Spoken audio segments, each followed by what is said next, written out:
So, Blake Lively, I mean this absolutely 100% sincerely. Your PR people will tell you not to do this. Your own instincts, narcissism, self regard will tell you not to do this. But I'm telling you that the only hope you have now is the weakness that you have, Justin, among a number of people in terms of public perception is that.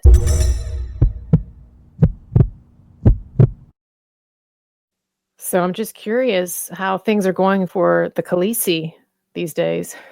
How is the Khaleesi feeling? So yeah, Blake Lively, how's it going? How are things in your world?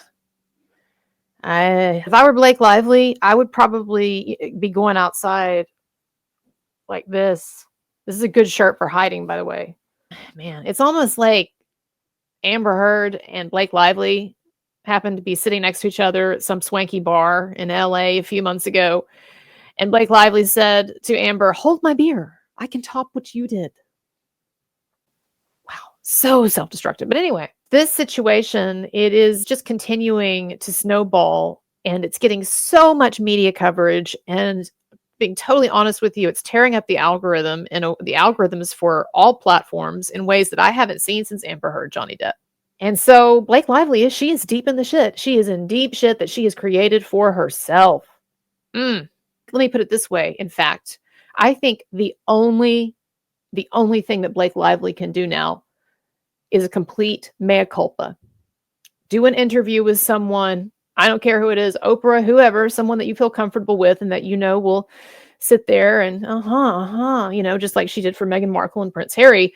Another self-destructive set of individuals there, by the way. I think Blake and Ryan could be good friends with Meghan and Harry because both of those couples love to make giant unforced errors that bring terrible media coverage and social disdain to themselves. But anyway, so Blake Lively, I mean this absolutely 100% sincerely. Your PR people will tell you not to do this. Your own instincts, narcissism, self regard will tell you not to do this. But I'm telling you that the only hope you have now is to do an interview where you do a mea culpa.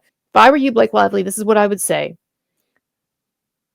I recognize that I have fucked up a lot in this situation. And I can't even fully account to myself for why I went this direction. And all I can say is that I was under a great deal of psychological stress and was going through a really terrible time emotionally because I had fairly recently lost my father after a long and horrifying illness. I was emotionally all over the place and, to be honest, hypersensitive about a lot of things with my fourth pregnancy and being a woman who's getting into middle age and the body doesn't bounce back quite like you want it to. There are lots of things that I had deep insecurity about.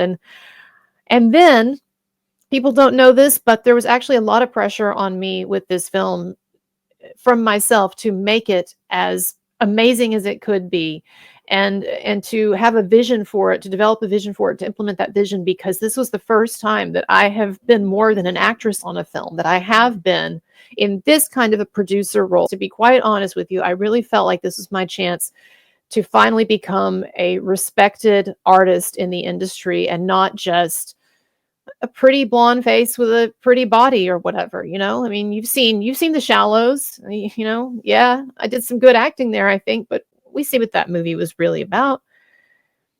And I felt like this was really my chance to do that. So I put a huge amount of pressure on myself. And unfortunately, I directed, I think, a lot of that pressure at times outwardly, and that frustration and anxiety toward the people that I was working with. And then I was also hypersensitive to certain comments and actions by Justin and others that I see now.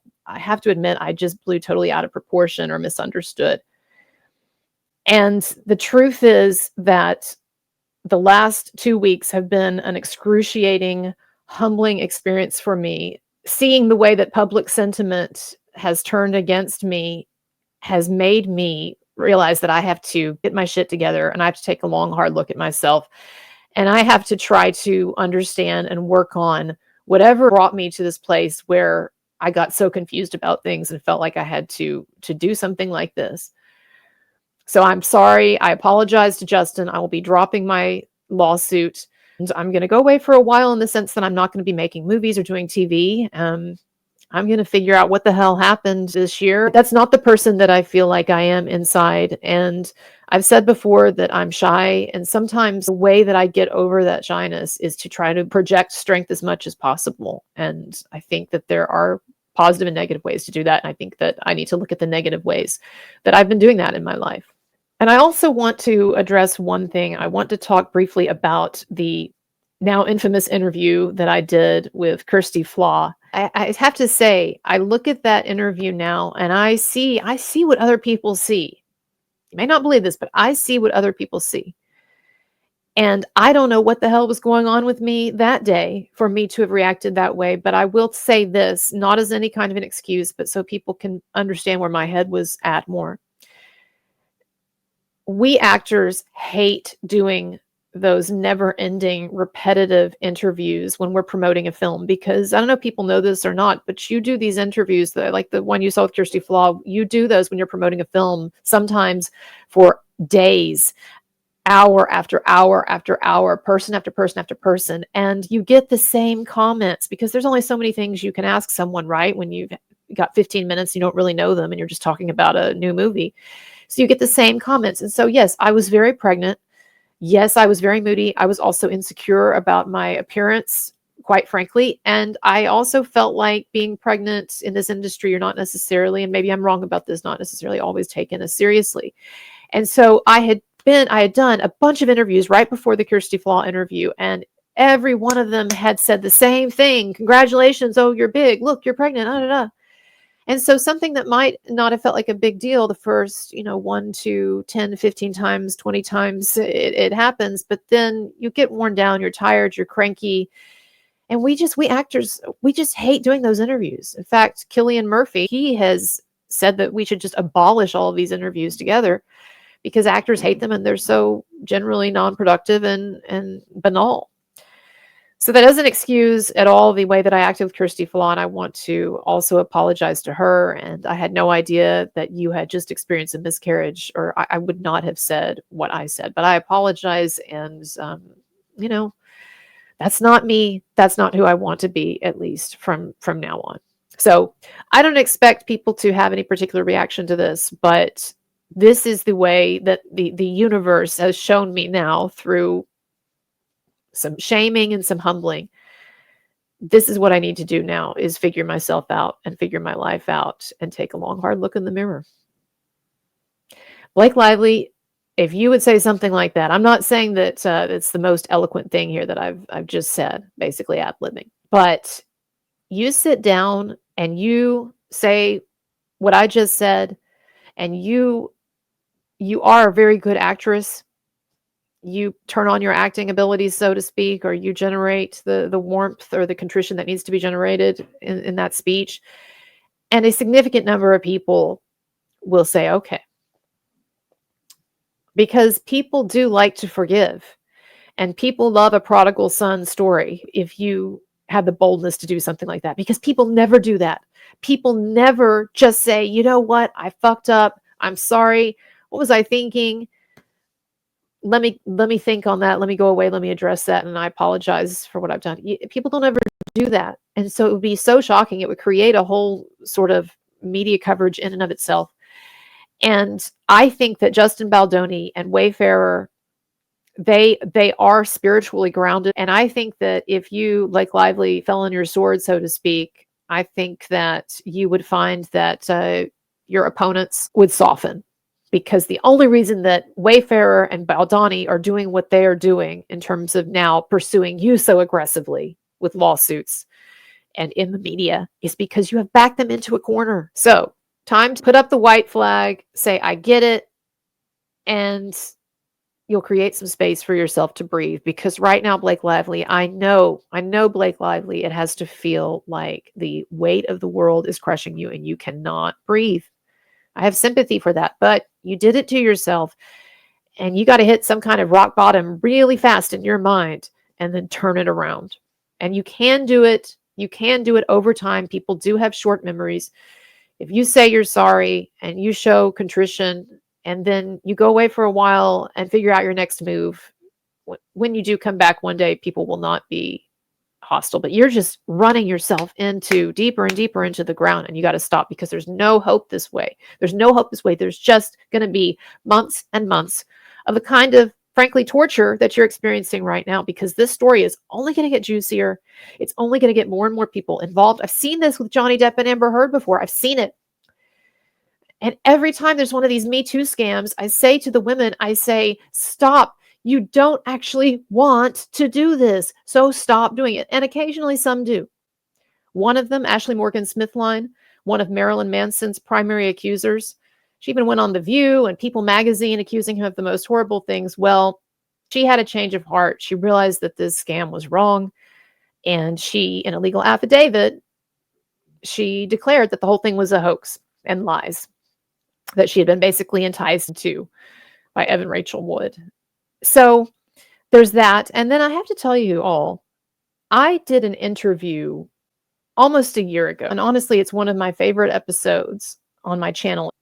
And it's an interview with a woman who decided that she wanted to recant and take back her false Me Too allegations that had canceled a musician named William Control. And this woman decided that she wanted to recant and apologize, and that she was going to do it on my show.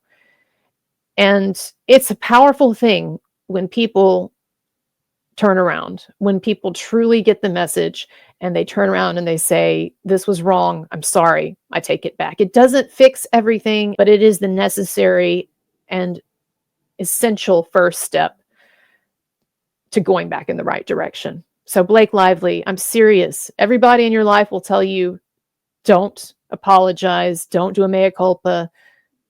Do it. And I want to say one thing also to Justin Baldoni. Don't overplay your hand here with all this stuff. And I'm not saying that you have. I'm not saying there's anything wrong with being cheerful on a trip with your family to Maui or anything like that, or having a brief exchange with TMZ in the airport and they found you there. But as far as this whole dispute with Blake Lively and Ryan Reynolds is concerned, you should lay low publicly and let your lawyers and, frankly, your supporters and your fans, and you have so many of us online, let us fight this battle for you. And you just keep being the person that it seems like you are, a good guy and a family man and someone who's interested in contributing positive art to the world. The weakness that you have, Justin, among a number of people in terms of public perception is that because you have this sort of good-looking Chad thing going on, no offense, but that's the best way I can describe it, mixed with this very sort of gentle masculinity, spirituality, et cetera, sometimes people can see those two things as not mixing very well, and they then will view the spirituality or the gentle masculinity and stuff through a frame of narcissism. And so there are a number of people, I'm not saying that they're in the majority, I think they're very much in the minority, but there are a number of people who look at your whole sort of ethos and they're like, what is this guy trying to pull exactly? And I even, as someone who didn't know your work or whatever, I had a real bias just seeing the pictures of the man bun and the fact that you had titled your book Undoing My Masculinity. And I'm like, oh God, this is another one just talking about the patriarchy and stuff. And what I found is, as I've actually started to look into your podcast and into your work, I'm not saying that I agree with you on everything, because there are a number of things I think that I don't, or that you're almost kind of naive about, but no offense. But as I look into your work, I see that there really is a lot of depth and a lot of genuineness and honesty and value there. And so you should understand, and you probably do, that people's initial perception of you, for some people, you're going to seem like almost disingenuous to them, or like you're trying to pull something and whatever. So you got to be aware of that you come across, basically is what I'm trying to say. You come across to some people as being too slick. So when they see that proposal video or that proposal performance that you did for your wife, I know a lot of people look at that and they say, oh, it's so sweet and look how artistic and cool. But there are a lot of people also who look at that and they're like, what's this? Come on, this guy, how narcissistic. So that doesn't mean that you have to let that bother you, but you should be aware of this potential weakness in your image, right? And then don't do things in the future that would provoke people to think basically that you are reveling in this situation, or that you're enjoying it in some way, or that you're getting some kind of narcissistic charge out of it or whatever. I hope I'm being clear, but that is my advice for Baldoni. If I can distill it down to one phrase, don't overplay your hand going forward. All right. And for everybody else out there, if you want to check out the interview I was telling you about, where the woman recanted on my show, it was a really dramatic, interesting moment. And anyway, I will show you a bit here and then link to it below. It's kind of an interesting, I guess I'm linking to it because not a lot of people saw it. And it was a really special episode for me. And also, I think it's instructive for false accusers who are still persisting in their lies, but they're miserable and they're hating themselves for it, and they wish they could just get out of it. It's important to tell these false accusers, like Blake Lively, you still have a path here. It may not be the path that you want, and it may not be the easiest path, and it's going to be tough, especially in the beginning, but you have a path here that does not take you deeper into misdirection and impending doom as you get deeper and deeper and deeper into these lies, and the disdain for you in the public becomes greater and greater and greater. There is a path for you out of this. And it starts with admitting you have a problem. All right. There's no justification. It was wrong. 100% it was wrong. Like, my hands aren't clean. Like, I did participate in the downfall of his life, and that will haunt me for the rest of mine. Like, he should be allowed to make music. He should be allowed to live his life. Yeah, I fucked up. You know, I made a mistake, and I said some things that weren't true. And for that, you know, I am sorry. It doesn't change the fact that it's already been done, but I am genuinely sorry.